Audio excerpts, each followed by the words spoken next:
ஆண்டவரும் இரட்சகருமாய் இருக்கிற இயேசு கிறிஸ்துவின் நாமத்தில் உங்களுக்கு நண்பன் வாழ்த்துக்கள். பிரியமானவர்களை, இந்த புதிய மாதத்தில் உங்களை சந்திப்பதில் நான் மகிழ்ச்சி அடைகிறேன்.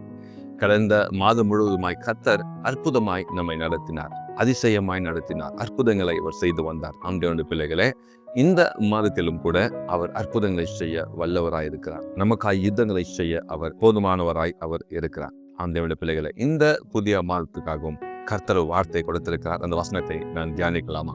2 சாமுவேல் 5வது அதிகாரம் 20வது வசனத்துல பால் பிராசின் என சொல்லப்படுகிற ஒரு பெயர் அந்த இடத்துல கொடுக்கப்பட்டிருக்கிறது. அப்போ இந்த இடத்துல நாம் பார்க்கிறோம், தாவீது இஸ்ரவேலின் ராஜாவாய் தெரிந்து கொள்ளப்பட்ட பின்பு இந்த பிலிஸ்தியர்கள் இதை கேள்விப்பட்ட உடனே எப்படியாவது தாவீதை சாகடிக்கணும், தாவீதை எப்படியாவது பிடிக்க வேண்டும் என்று சொல்லி அவர்கள் இந்த ரிஃபைம் என்று சொல்லப்படுகிற ஒரு இடத்திற்கு வருகிறார்கள். அப்போ இந்த ரிஃபைம் என்று சொல்லப்படுகிற இந்த இடத்தின் அர்த்தம் என்னவென்றால் த வேலி ஆஃப் ஜயன்ட்ஸ், ராட்சசர்கள் வாழ்கின்ற ஒரு இடம். இந்த ராட்சசர்கள், இந்த பிசாசு அப்படியாய் சொல்லப்படுகிற ஒரு இடமாய் இது கருதப்படுகிறது.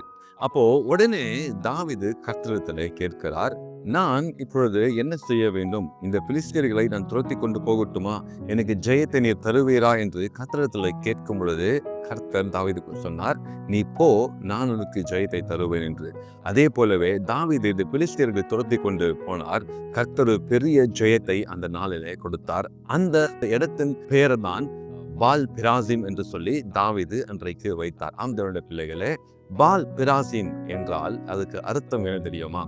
தண்ணீர் உடைந்து ஓடுகிறதை போல கர்த்தர் என் சத்துருக்களை, என் எதிரிகளை உடைந்து ஓட பண்ணினார் என்றுதான் அர்த்தம். ஆண்டவருடைய பிள்ளைகளே, இந்த புதிய மாதத்துல ஒருவேளை உங்களுக்கு விரோதமாய் அநேகர் வெள்ளம் போல சத்துருகள் வந்து கொண்டிருக்கலாம். உங்களை சுற்றிலும் 1000 பேர் 10,000 பேர் எழும்பிக் கொண்டிருக்கலாம். உங்களை சுற்றிலும் பிசாசானவன் ஏதோ ஒரு காரியத்தை செய்து உங்களை எப்படியாவது தோற்கடிக்கணும், உங்களை எப்படியாவது இந்த ஜெயம் காணாதபடிக்கு உங்களை எப்படியாவது ஒரு ஃபெயிலியருக்குள்ளாக தள்ள வேண்டும் என்று அநேக திட்டத்தோடு கூட அவன் இருக்கலாம். பயப்படாதீங்க. அன்றைக்கு கர்த்தர் தாவீதோடு கூட இருந்து எப்படி அந்த எதிரிகளை ஓட பண்ணினாரோ அதே போலவே இந்த மாதம் கர்த்தர் உங்களோடு கூட இருப்பார்.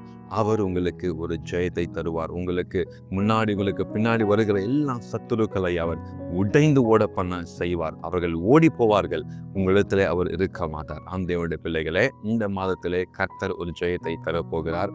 இந்த மாதத்திலே கர்த்தர் உங்களுக்காக ஒரு யுத்தத்தை அவர் செய்ய போகிறார். நீங்க செய்ய வேண்டியதெல்லாம் ஒண்ணு தாங்க. கர்த்தரிடத்தில் கேளுங்க, நான் என்ன செய்ய வேண்டும்?